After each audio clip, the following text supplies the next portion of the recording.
Kada Robertas paskutinį kartą matė tėvą vaikystėje? Jis gimė 1932 metais. Jeigu tėvas išvyko 1940, Robertui buvo 8 metai. Jeigu su antra banga 1944, Robertui buvo 12. Skausmingas dalykas. Berniukui tai palieka neišdildomą ir visada negatyvų poveikį.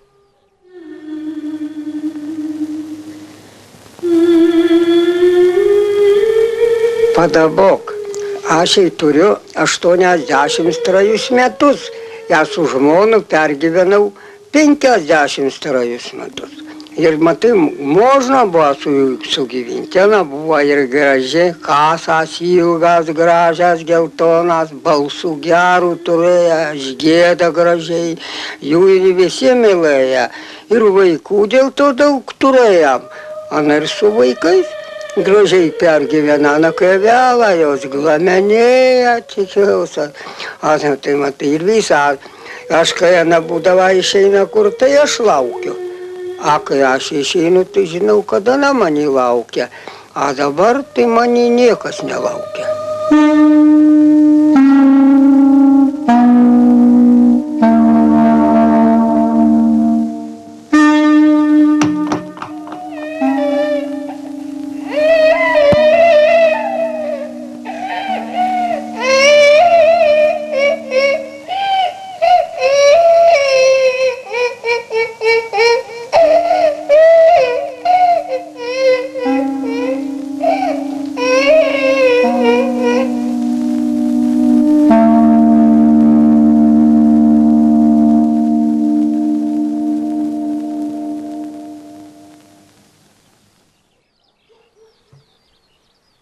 Verbos filmai man yra švariausia dokumentika, kokia tik tai gali būti.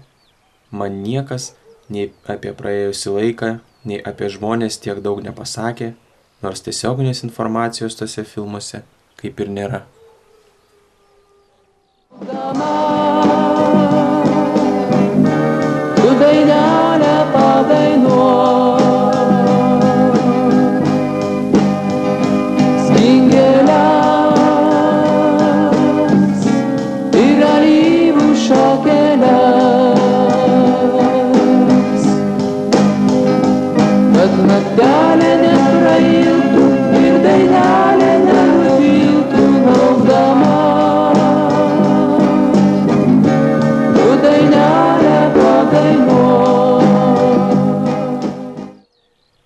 Jeigu vieną gražią dieną užsidarytume tamsiame kambaryje ir pažiūrėtume visus iš eilės Roberto Verbos filmus, mes pamatytume, kad mums atsiveria naujas pasaulis. Kokie geri žmonės susirinktų aplink mus, kokie tyri ir gražūs. Kiekgi tu metų turi? Oi, aš pati nežinau kiek. Ir pati nežinau kiek. Aš pati nežinau kiek. Nuo pradžios pasaulio.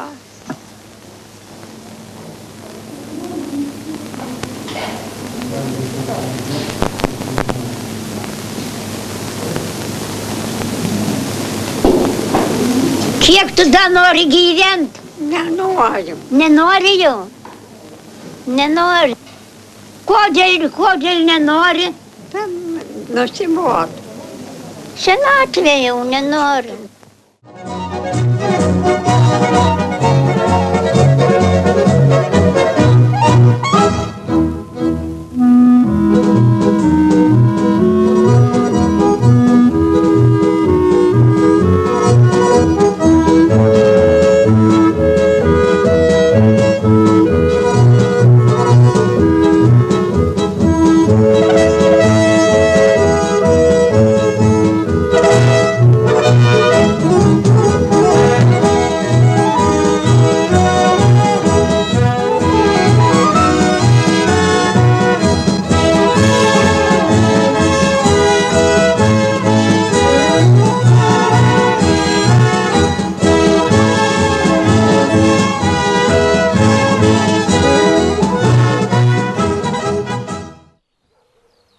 Gyvenimo prasmė yra meilė, didžiąja to žodžio prasme.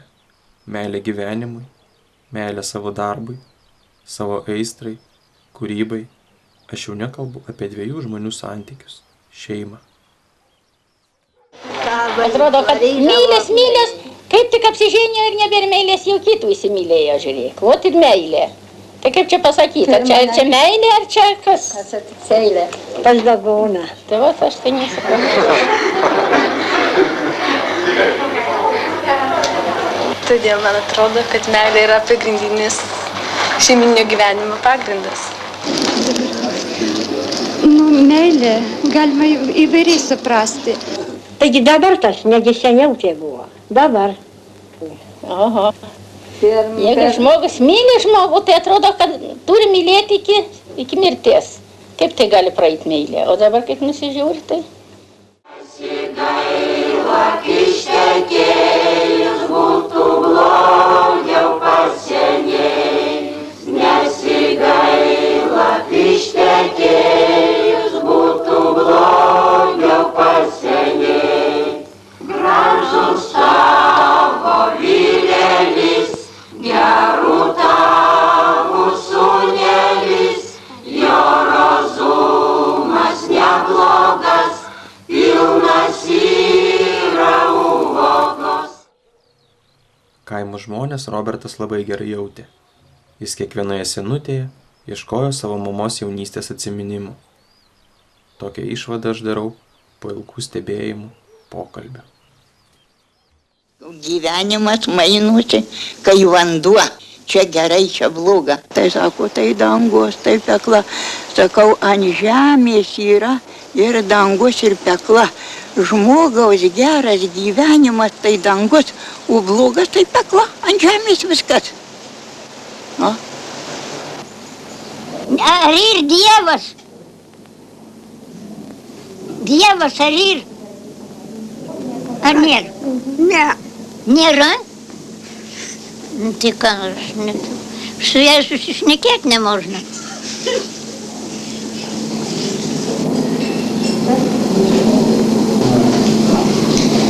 Sumuškim kerkutėm. O,